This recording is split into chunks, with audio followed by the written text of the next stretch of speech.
NBA 2K18 is set to be released in about 1 month. The Prelude is about to be released in about 1 month on September 8th. Now, if you guys have not heard, in NBA 2K18, the shot meter will be completely different. From appearance to the functionality of a whole shot meter, how you get shots, everything has completely changed. Now, people when already play NBA 2K18, I'll drop the article in the description below just so you guys don't know. I'm not just BSing you guys. I actually got this information from some websites. I'm not just talking out of my ass. But the first thing that these guys actually said, that it's extremely harder to get green releases this year in NBA 2K18. Now, one thing that I want you guys to hone in on or just focus on right now is the green releases. Now, the green releases in NBA 2K18 will be changeable. That means you will be able to change your green release to anything that you want. That means you can change it to a blue release, a green release, a purple release, like a light blue release. Anything that you want to do, you are free to change. Now, they pretty much just said you are free to pick any color you want in the color wheel. Now, the first thing that brought to my attention was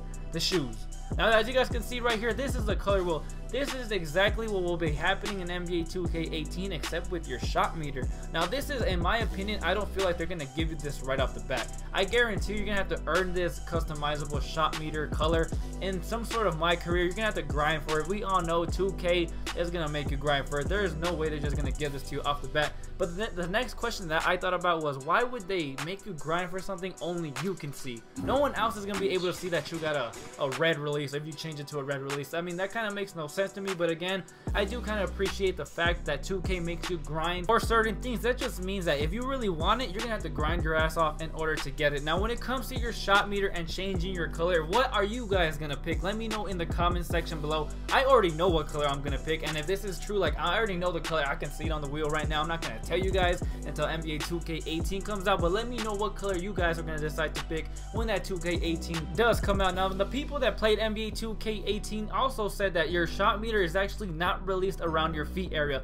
As you guys can see right here, my release is actually at the bottom of my feet, and it's going to be completely changed to the top of my head. That's where they're going to change this whole shot meter section. It will no longer be at your feet. As we all know, in NBA 2K, the franchise in general, the shot meter has always been on your feet from 2K14 all the way to 2K17. So this is a very big difference. This is going to be a completely different. Now, the first thing that I thought about when I heard this little piece of information was, when you guys are shooting a shot at the park, just think about it right now. The first thing you look at is your shot meter, right? So that means you're looking at your feet. You're not looking at your release whatsoever. So now that we're going to change our release all the way to the top of our head, we're going to be able to look at our actual shooting form. You're going to be able to see your actual release, and it's going to be a lot better. It's going to be a lot smoother. It's going to be effective more at the park, just because they're just completely changing the shot meter to the top of your head rather than your feet. Now, the next thing that they said, in NBA 2K18, your shot will heavily depend on 4 criteria that these guys that played NBA 2K18 released. They said that your shot will heavily depend on the rating from that distance you take, either mid-range or three-point range, the type of shot that you're taking. Like, let's say if you're a playmaker and you're fading, that's not a good shot for you.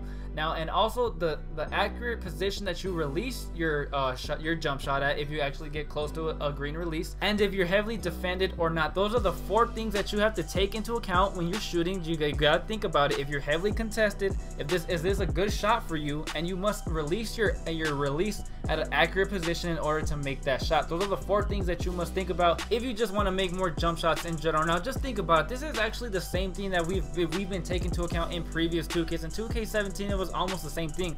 It's pretty much just saying, if you don't release your shot at an accurate position, you're not going to make the shot. That's kind of self-explanatory. If you take a dump shot, you're going to miss the shot. That's self-explanatory as well. Pretty much the same thing is going to be translated to NBA 2K18. Now, the last thing that these people said, that every time you take a jump shot, you will be presented with a small box at the top of the screen that says that you either released the shot very late, good, very good, or excellent. I'm assuming that when you get an excellent release, that's the equivalent or equals to getting a green release or a perfect release in any other NBA 2K. Now, this is just pretty much the same thing that we've had in 2K for years now. And when you get a bad release, you know it says it at the top right, says you released it very late or just something like that. It just means that it's an indicator. That means you gotta hold your release a little bit longer, a little bit quicker. It's just something that 2K has had, but they're just presenting it in a different style, in a different direction, just just really a perfect fix for the people who are having problems shooting with their jump shot. This is a jump shot indicator. Pretty much it's just saying that you need to hold your release longer